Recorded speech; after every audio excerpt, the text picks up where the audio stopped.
이 새벽 우리에게 주신 하나님 말씀은 열왕기상 18장 30절에서 46절까지의 말씀입니다. 열왕기상 18장 30절에서 46절까지의 말씀입니다. 우리 하나님의 말씀을 다 함께 받들어 읽겠습니다. 엘리야가 모든 백성을 향하여 이르되 내게로 가까이 오라. 백성이 다 그에게 가까이 가매 그가 무너진 여호와의 제단을 수축하되 야곱의 아들들의 지파의 수요를 따라 엘리야가 돌 12개를 취하니 이 야곱은 옛적에 여호와의 말씀이 임하여 이르시기를 내 이름을 이스라엘이라 하리라 하신 자더라. 그가 여호와의 이름을 의지하여 그 돌로 제단을 쌓고 제단을 돌아가며 곡식 종자 두세 알을 둘 만한 도랑을 만들고 또 나무를 버리고 송아지에 각을 떠서 나무 위에 놓고 이르되 통 넷에 물을 채워다가 번제물과 나무 위에 부으라 하고 또 이르되 다시 그리하라 하여 다시 그리하니 또 이르되 세 번째로 그리하라 하여 세 번째로 그리하니 물이 제단으로 두루 흐르고 도랑에도 물이 가득 찼더라. 저녁 소재 드릴 때에 이르러 선지자 엘리야가 나아가서 말하되 아브라함과 이삭과 이스라엘의 하나님 여호와여 주께서 이스라엘 중에서 하나님이신 것과 내가 주의 종인 것과 내가 주의 말씀대로 이 모든 일을 행하는 것을 오늘 알게 하옵소서. 여호와여 내게 응답하옵소서. 내게 응답하옵소서.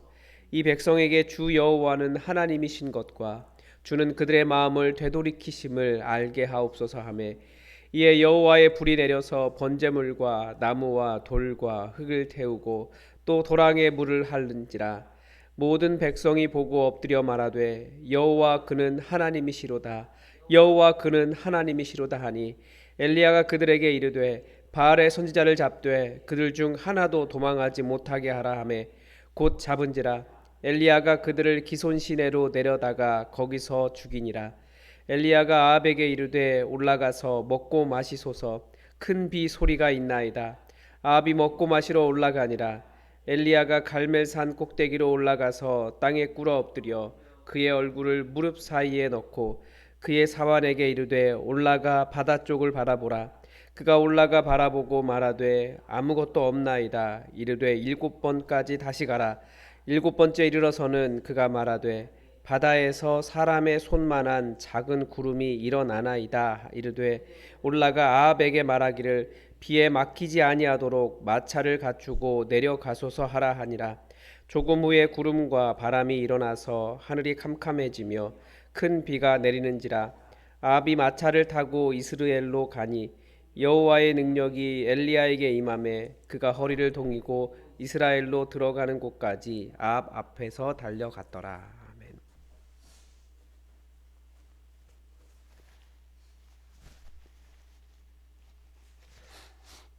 예, 오늘 본문에 재미있는 이야기가 많이 나오죠.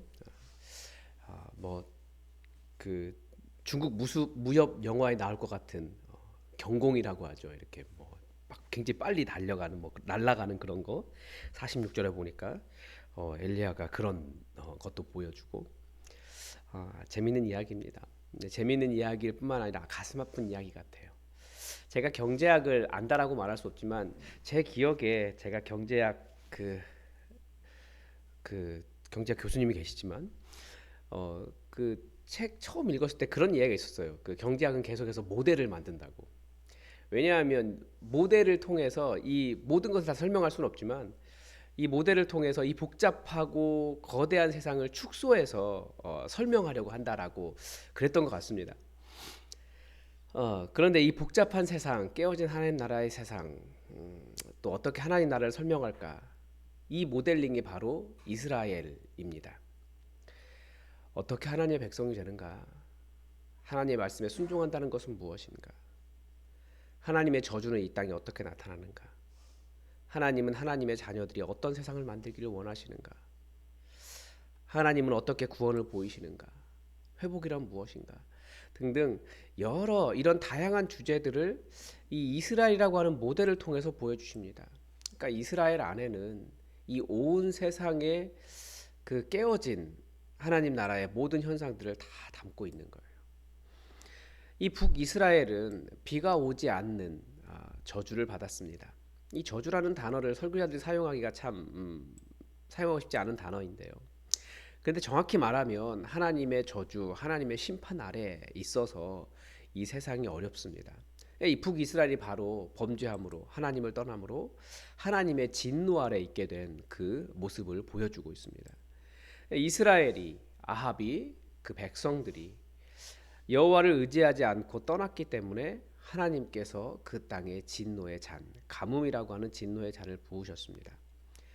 그렇다면 이 비가 오지 않는 심판, 이 하나님의 저주로 이 하나님의 진노를 어떻게 되돌릴 수 있겠습니까? 답은 진노의 잔을 부으신 하나님께서 다시 비를 내려 주셔야 하는 겁니다. 그리고 하나님께서 비를 다시 내려 주시겠다라고 말씀을 하십니다. 그 은혜를 베푸신다고 할 때 이스라엘 자손은 무엇을 해야 할까요? 하나님께서 비를 내리시는 거니까 이스라엘은 아무것도 하지 않아도 되는 겁니까? 우리가 하나님의 일을 할 때 오해하는 게 그거예요. 우리를 구원하신 것이 전적으로 예수 그리스도의 은혜이기 때문에 그럼 내가 할 일 없네? 나는 뭐 그냥 내 마음대로 살 거야. 이렇게 돼버리면 하나님께서 은혜를 주신 그 이유를 모르는 겁니다. 하나님께서 오죽했으면 그 땅을 하나님의 그 가득한 진노로 부으셨는데 그걸 다시 회복시키겠다, 은혜를 주시겠다라고 하시는데 그러면 거기에 대한 반응이 그냥 내가 할 일 없네? 이것은 아니라는 거죠. 이것도 은혜와 율법의 관계 속에서 살펴볼 수 있다라는 겁니다. 이미 하나님께서 비를 내려주시기로 하셨습니다. 은혜를 베풀기로 하셨습니다. 그러면 우리는 아무것도 할 것이 없는 것이 아니라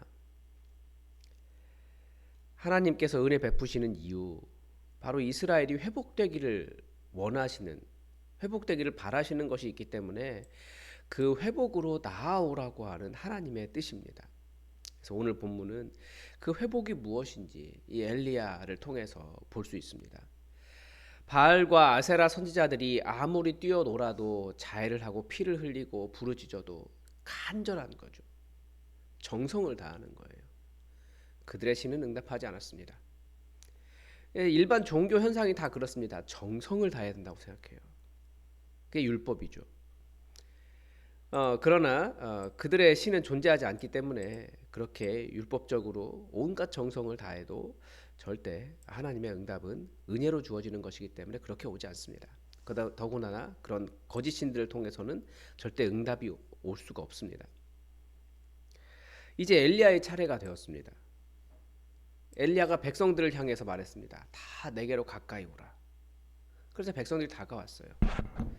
그리고 엘리야는 천천히 그 무너진 아마 그 갈멜산 위에 여호와의 제단이 있었던 것 같습니다. 우리가 그 하나의 성소를 이야기하지만 분명히 그 여호와의 제단이 곳곳에 세워져 있었거든요. 여호와 하나님, 그러니까 전통적으로 야훼 종교를 섬기는 사람들이 이스라엘 전체에는 있었습니다. 그래서 그런데 거기에 여호와의 제단이 있었던 것 같아요. 높은 산이니까. 그런데 그게 다 무너져 있는 거예요.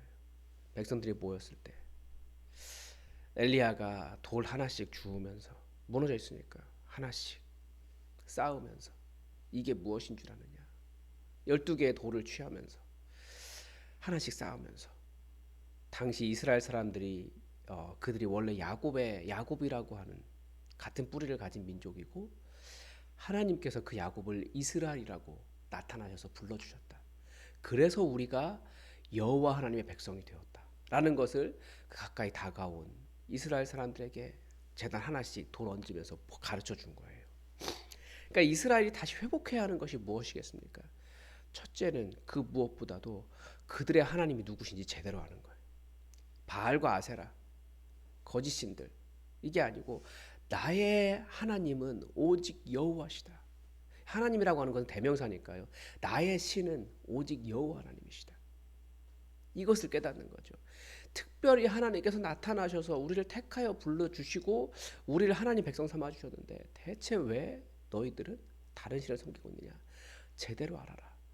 여호와 그가 너희 하나님이시다. 이 얘기를 돌 하나하나 쌓으면서 말하는 거예요. 그리고 거기에 곡식을 이렇게 곡식 그 두세아가 둘만한 도랑을 만들고 거기에 물을 부었습니다. 근데 그 물이 어디서 나왔겠습니까? 당시 3년이나 가뭄이 진행되고 있었기 때문에 이 물은 어떻게 보면 생명줄과 같은 거예요. 그런데 그 물을 부으라고 하는 거예요. 근데 물을 한 번 부은 것도 아니고 자그마치 그 통 넷에 물을 채웠고 그렇게 세 번을 부었습니다. 그러니까 이스라엘 사람들이 아이고 아까워 할 만한 거예요. 그런데 하나님께서 정말 회복하기를 원하신 것은 이 물을 주시는 분이 하나님이시기 때문에 하나님께 이렇게 내어드려도 이거 전혀 문제가 되지 않는 정말 하나님의 능력을 제대로 알기를 원하셨습니다. 원했다는 거죠. 이게 이스라엘이 회복해야 될 일이었다는 거예요. 하나님의 진노를 통해서 농경의 신인 바알에게 아세라에게 아무리 부르짖어봐야 아무런 소용이 없고 그들이 물을 주는 것이 아니다라고 하는 것을 엘리야는 가르쳐 주고 싶었던 겁니다. 그게 회복이에요. 우리 시대도 이것을 알아야 합니다. 성경은 우리에게 우리의 하나님은 오직 여호와 그분이시다라고 가르쳐 줍니다. 특별히 이 땅의 많은 사람들 다 구원받기를 바라시지만 이 땅의 많은 사람들 중에서 우리를 택하여 불러주셨습니다. 이건 놀라운 은혜예요. 그런데 우리가 예수님 잘 믿기는 하지만 정성을 다하는 사람인지 정말 예수님의 은혜 때문에 그분이 나의 하나님이신 줄 알고 그분께 나의 무너진 재단, 내가 하나님을 섬기지 못하고 있는 나의 무너진 재단이 무엇인지 모르고 그것을 하나하나 수축해가는 그런 회복이 있는가? 우리가 생각해 볼 만한 일이죠. 이 시대에는 우리가 의지할 만한 우상들이 우리를 살게 할 만한 우상들이 가득합니다. 그게 주로 돈이죠. 돈이 있으면 예뻐질 수도 있고 돈이 있으면 대우도 받고 돈이 있으면 권력도 얻을 수 있는 것 같아요. 요즘 보니까 돈이 있으면 교회도 살 수 있습니다. 그래서 다들 돈을 쌓는데 열심을 내고 있어요. 말이 되는 것처럼 보이죠. 그런데 바로 그게 이 시대의 우상입니다. 사람들은 우상을 더 잘 섬기기 위해 하나님이 필요하다라고 말해요. 그런 우상을 분별하고 우상을 거부하는 일이 바로 우리가 회복해야 할 우리 하나님 여호와, 우리의 능력의 근원, 우리를 택하여 부르신 하나님 그분이시라는 겁니다.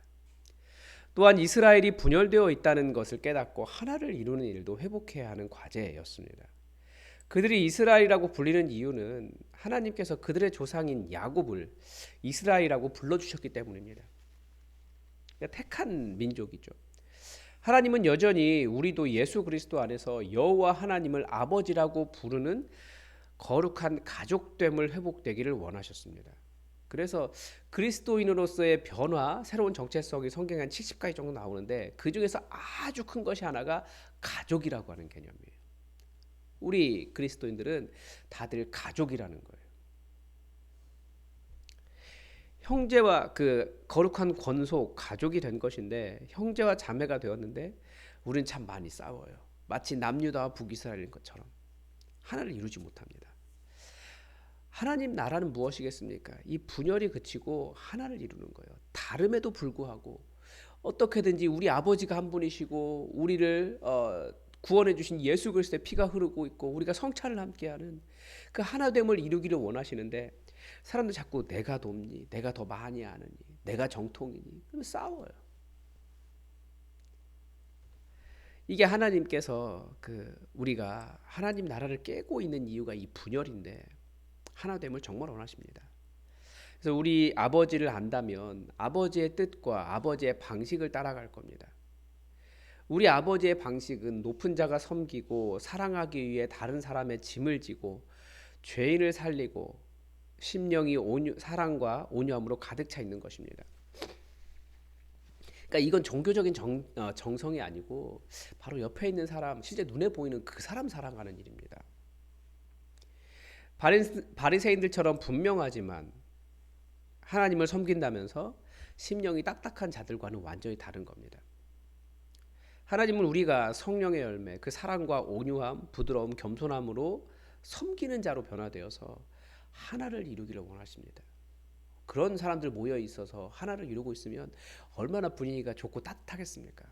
그런 천국을 우리 교회 안에 이루시기를 하나님은 원하십니다. 그래서 교회 안에서는 조금 부족한 사람이 보이거든 교회 안에서 혹은 이리저리 충돌하는 사람을 보거든 비난할 것이 아니라 온유하고 부드러운 마음으로 살리기 위해 대해야 된다. 말씀은 그렇게 가르쳐 줍니다.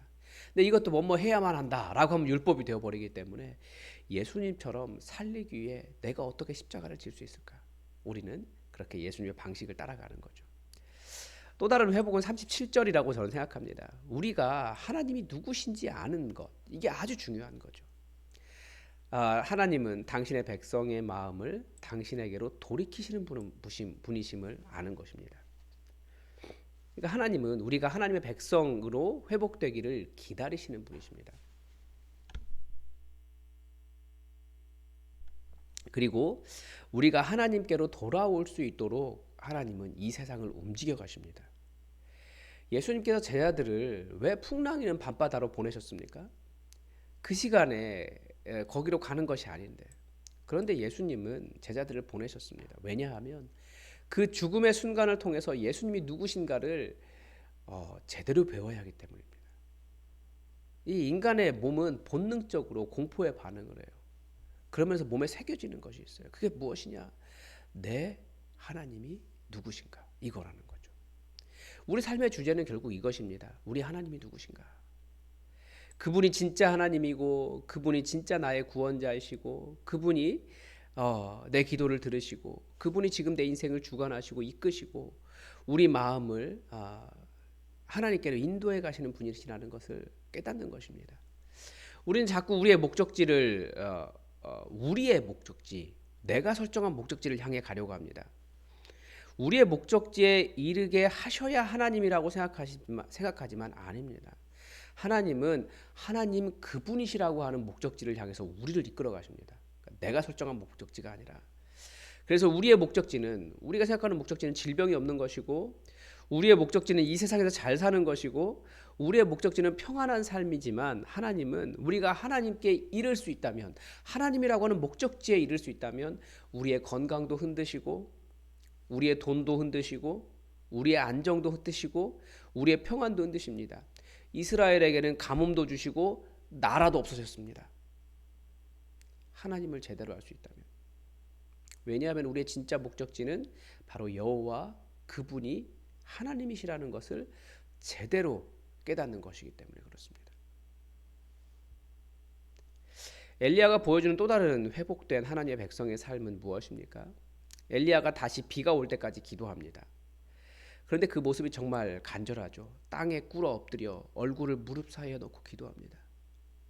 얼마나 간절하게 기도했는지 알 수 있어요. 그러니까 이스라엘과 우리나라의 기도 모습이 참 많이 닮았어요. 다른 해외는 그렇지 않더라고요. 그냥 소파에 앉아 편하게 그냥 이러고 기도하더라고요. 그런데 이스라엘 사람들 통곡에 붙잡고 막 울죠.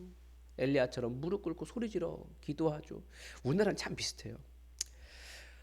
그리고 사환에게 바다 쪽을 바라보라고 이야기합니다. 비구름이 보일 거라고 7번까지 가라고. 그러니까 7번째 가서야 손바닥만한 작은 구름이 일어났습니다. 엘리야는 비가 올 줄 알았습니다. 언제 비가 옵니까? 그런데 하나님의 사람이 하나님의 기적을 간구할 때, 하나님의 약속을 구할 때 기적이 일어납니다. 그러니까 우리는 무엇을 기도합니까? 하나님께서 우리에게 행하시겠다고 하신 하나님의 약속이 성취되기를 간구하는 겁니다. 이게 독특한 거예요. 그런데 만약에 정답인지 확신할 수는 없지만 제가 조금 더 말씀을 연구해 보고 싶은 생각이 들었는데 만약에 엘리야가 기도하지 않았다면 비가 내렸을까요? 아니라는 생각이 들어요. 저는 여전히 막혀 있지 않았을까? 비가 내리지 않았을 거라는 생각이 듭니다. 그러니까 우리가 기도한다라고 하는 것 하나님께서 약속해 주신 하나님의 일을 위해서 기도할 때 하나님의 기적이 일어납니다. 예를 들면 전도가 그렇습니다. 예수님 뭐라고 말씀하셨냐면 휘어져 추수하게 된 영혼들을 추수할 수 있게 해달라고 기도하라고 하셨어요. 복음을 전하는 일이 하나님의 일입니다. 그러니까 그 일이 어떻게 이루어집니까? 하나님의 백성이 하나님의 일을 위해 기도할 때 하나님께서 역사해 주시는 겁니다. 그러니까 하나님 나라를 세운 그 기도, 하나님의 뜻을 위한 기도를 할 때 하나님께서 우리에게 응답하시고 세상을 우리의 기도를 통해서 세상을 바꿔 가신다라는 거죠. 그래서 우리가 하나님의 일을 위해서 기도할 때 하나님의 역사가 이루어집니다. 그래서 우리는 하나님의 뜻을 찾아가는 거고 하는 말씀을 보면서 말씀을 가지고 기도해야 되는 이유가 이게 하나님의 뜻 아닙니까? 하나님의 나라가 이루어지게 해주십시오. 우리는 그것을 위해서 기도하는 겁니다. 예수님도 하나님의 뜻이 우리에게 이루어지기를 기도하라고 계속 기도를 가르치셨습니다. 여러분, 우리가 이 이스라엘 회복을 보면서 우리가 이렇게 하나님의 백성으로 제대로 회복되는 그리스도인 되기를 바랍니다. 오늘도 하나님의 뜻이 우리에게 이루어지기를 주기도문으로 기도하겠습니다. 하늘에 계신 우리 아버지, 아버지의 이름을 거룩하게 하시며 아버지의 뜻이 하늘에서와 같이 땅에서도 이루어지게 하소서.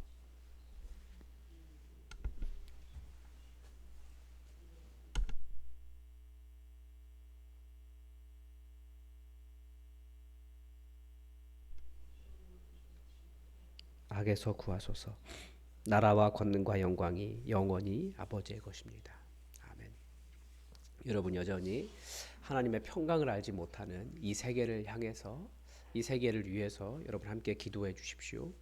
그리고 우리 대한민국도 좀 안정되고 살만한 나라가 될 수 있도록 여러분 기도해 주십시오. 경제적으로 또 사회적으로 여러 부분에서 너무나 불안하고 어려움이 많은 시대를 살아가고 있습니다. 우리가 좀 안정된 나라 될 수 있도록 여러분 기도해 주시고, 이 일이 하나님께서 행하시는 일이시라는 것을 기억하고 하나님의 뜻이 이루어지는 나라 될 수 있도록 기도해 주시기 바랍니다. 또 이번 주일 예배를 위해서 기도를 부탁을 드립니다. 풍성한 은혜가 있고 또 믿지 않는 사람들도 이렇게 오는, 또 다시 하나님의 가족이 되기를 원하는 사람들이 함께하는 그런 예배가 될 수 있도록 우리 예배를 위해서도 함께 기도해 주시기 바랍니다. 우리 다 함께 기도하겠습니다.